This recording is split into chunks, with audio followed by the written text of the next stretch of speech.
This morning, the trial beginning in a case that sent shockwaves throughout the music industry. Sean Combs, known as Diddy or Puff Daddy, accused of running a criminal enterprise.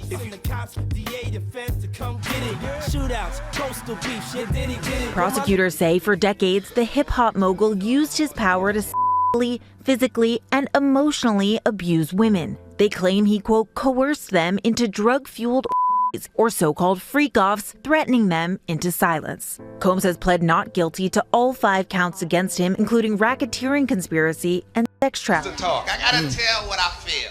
I gotta talk about my life as I see it. I'm the illest alive. Watch me prove it. I snatch your crown with your head still attached to it. Come on, man. This is God-given. Only thing I gotta do is just show up.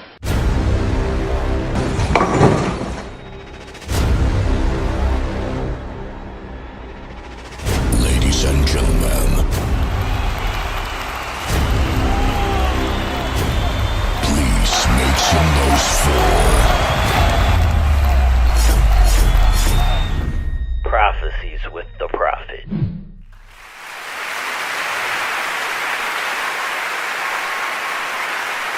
What's up, people? We are here now.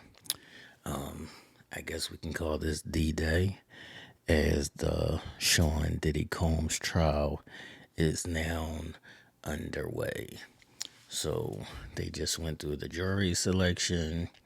There's 8 guys and 4 women. So that's a plus for Puff, or maybe I would say, depending on the guys, I guess. But the trial started today, and there were opening statements where the prosecution is trying to say that, Puff's life outside of being an entertainment mogul and a father and X, Y, and Z is of a dangerous thing, where he calls himself a king and he does explicit things that cause other people bodily harm, I guess. Tomorrow, or I guess today, Cassie will be taking the stand, and they said there's 3 other women who will take the stand to testify as well. Now, Puff, or Diddy, who's 55 now, has been in jail since September with no bail. So that's like 8 or 9 months he's been locked up. So the trial started today. All his kids was there, his mom was there, and they have drawings or pictures of him waving to them, blowing them kisses, sending them a thumbs up, things of that nature, as they were in the courtroom supporting him. So there's 3 charges. There's a racketeering conspiracy. There is a trafficking charge. It's alleged that there was a plea deal on the table that Puff rejected. It was said that it was a 5-year deal. If I was Puff, I would have probably took that deal, being as though he's facing a mandatory 15 years if he's found guilty on any of the 3 charges. If he's found guilty of racketeering, that carries a life sentence. So it's alleged that he turned down a 5-year plea deal. Okay, so the first person to testify today, as Puff also added Young Thug's lawyer, Brian Still, who got him off for his RICO case. So Puff's up to a total of, I'm going to say 3 to 5 lawyers now. Okay, so the first person that testified today was a male ex-worker. So this person, they said, was flown in to either hotels or Puff's, one of Puff's houses, and also Cassie's home as well. So it was said that he would come there. Puff would be sitting off like in the shadows, and Puff would tell him what to do to Cassie. So they said he testified that he was getting 500 to 600,000 a pop, which I'm not mad at that. I would have took that to do some things to Cassie myself, but neither here nor there. So he testified that, on a number of occasions, they would call him. And it says that Cassie was the one who got his phone number and texted him and said that she would like to see him again. And also that to send her a picture of himself, like a nudie. But so there's crosshair things where you see in some instances he's saying Puff was like aggressive with her and forcing her to do things, and in other instances she was a willing participant. So it's going to be a lot of back and forth here, whether things were coerced or forced, for fear of violence. So this bull is testifying that that he used to just come through, do his thing, get paid, and leave. But they also flew him certain places, so that would be trafficking. That would be like a violation of the trafficking charge. All right, so he said they also, this is where the baby oil and everything comes into play. Said that would be there, for Puff's direction. So as he was describing some of the things, the acts that were going on, it was said that I guess Puff's 3 daughters walked out of the courtroom. But we'll get back to that. All right, so he also testified that he's seen Puff or heard Puff threatening Cassie and or slapping her. So this is what's this bull's name? Daniel Phillips, I believe. Yeah, this bull's name is Daniel Phillips. He's supposedly the main ex-worker who's I guess he'll get immunity for his testimony, even being as though he took willful part in these acts. So this whole trial is going to be based on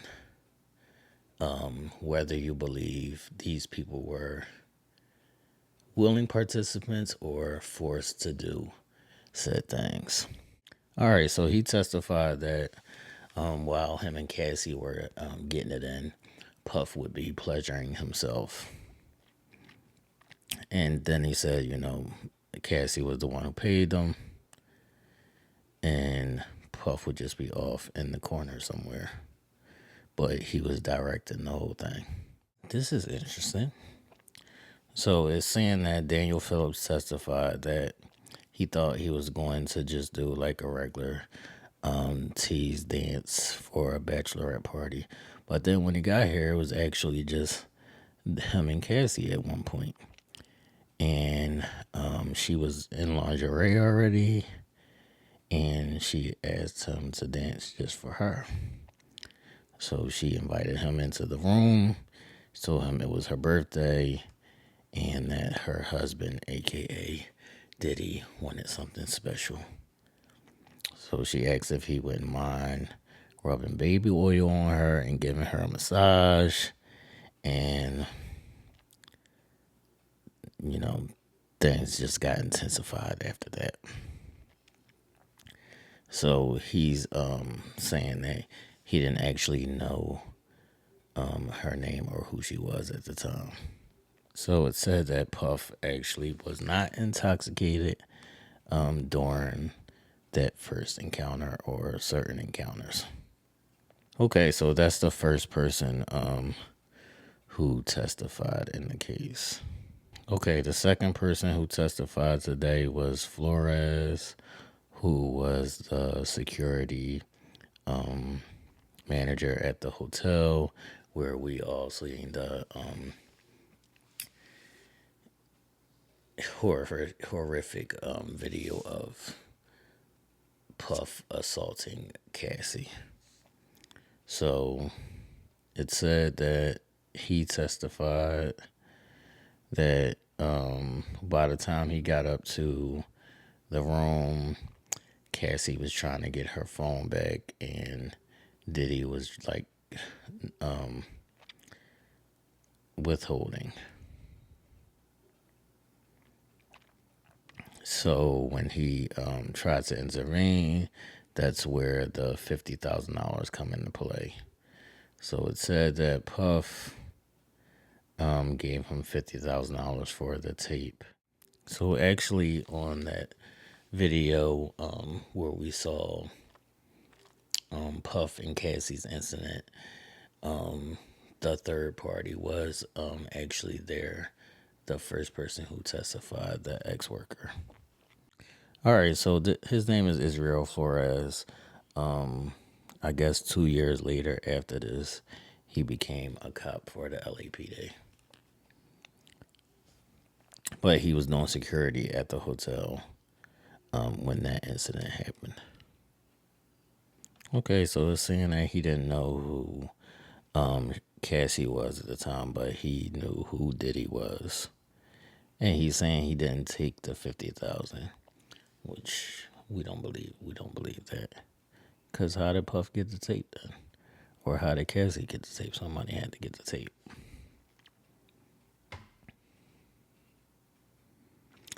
All right, so on day 1 and or day 2, we've gotten testimony from the initial ex-worker who was, I guess, their main,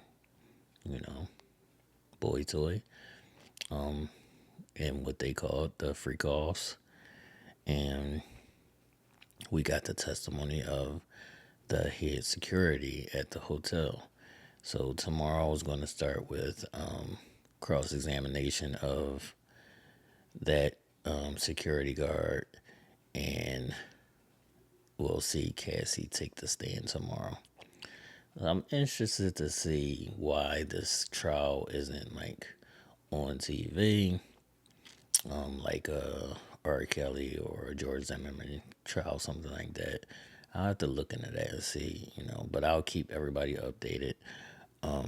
Like I said, I thought from the gate that there was no, it's not actually not worth the risk of trying to fight this case, because there's so many examples of guilt.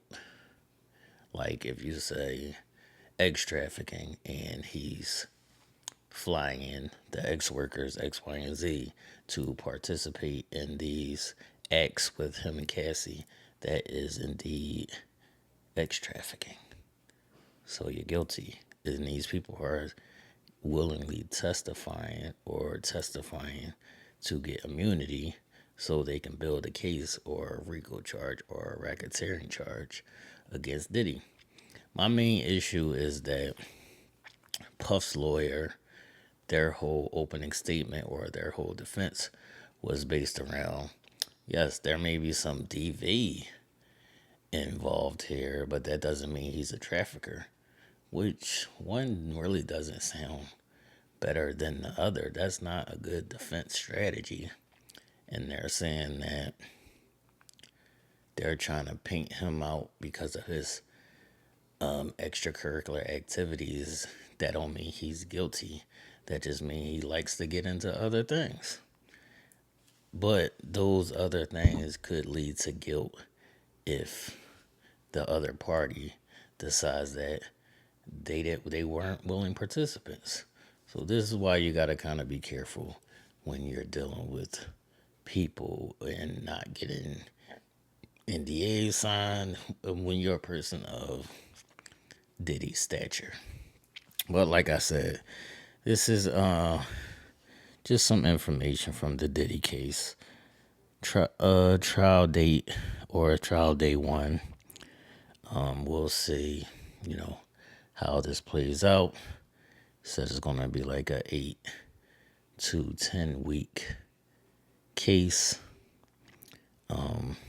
So prayers to all involved. I think tomorrow's gonna be, or today's gonna be, an explosive day. After Cassie testifies, so we'll get to see how she handles cross-examination. Do y'all think she was a willing participant? How many things was she forced to do? How many things did she want to do? How many things did she even offer? But this is crazy. Like I said, I'm your host, The Prophet, and I'll see y'all next time, man. Deuces.